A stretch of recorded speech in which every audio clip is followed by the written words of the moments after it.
আসসালামু আলাইকুম। আবারও একটি নতুন লং ভিডিও নিয়ে আপনাদের সামনে হাজির হলাম।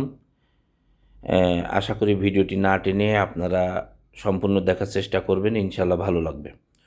আজকের ভিডিওর বিষয়বস্তু বরিশাল লঞ্চঘাট। হ্যাঁ, সম্প্রতি বরিশাল থেকে ঢাকায় গিয়েছিলাম।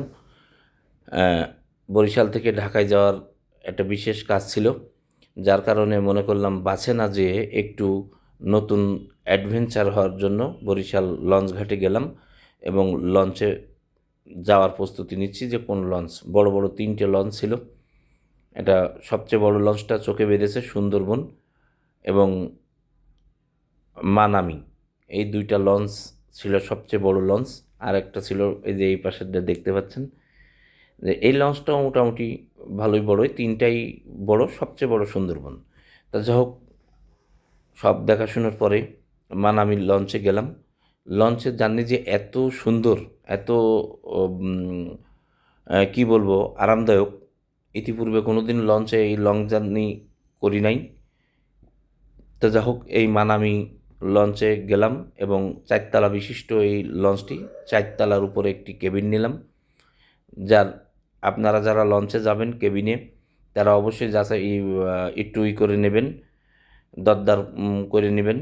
কারণ এই লঞ্চটি ওনারা 2,000 টাকা নিচে দেবে না। আমরা এই লঞ্চের যে কেবিনটি নিয়েছিলাম, তা দরদাম করে শেষমেশ 1,500 টাকায় 2টা আলাদা আলাদা বেডের, আমরা 2জন ছিলাম, আলাদা আলাদা বেডের 2টা বেড ছিল কেবিনটাই। তো যাই হোক, সারা রাত ঘুমাতে ঘুমাতে আসছিলাম। খুবই 4তলার উপর থেকে এই ভিডিওটি নেওয়া। জানি না আপনাদের কেমন লাগছে, পাশের সুন্দরবন লঞ্চ থেকে এবং ওই যে বরিশাল নদী বন্দর দেখা যাচ্ছে। খুবই মজা পেয়েছি এই লঞ্চ জার্নিতে। সেই মজারই কিছু অংশ আপনাদের সামনে তুলে ধরছি। তা জানি না আপনাদের কেমন লাগবে। যদি ভালো লাগে থাকে অবশ্যই লাইক কমেন্ট শেয়ার করে পাশেই থাকবেন বন্ধুরা। 4তলার উপর থেকে আপনাদেরকে দেখাচ্ছি এবং সুন্দরবন যে লঞ্চটি বড় ছিল সেই 4তলার উপর থেকে সুন্দরবনের এটা সম্ভবত মেবি 3য় তলা 2য় তলা দেখা যাচ্ছে।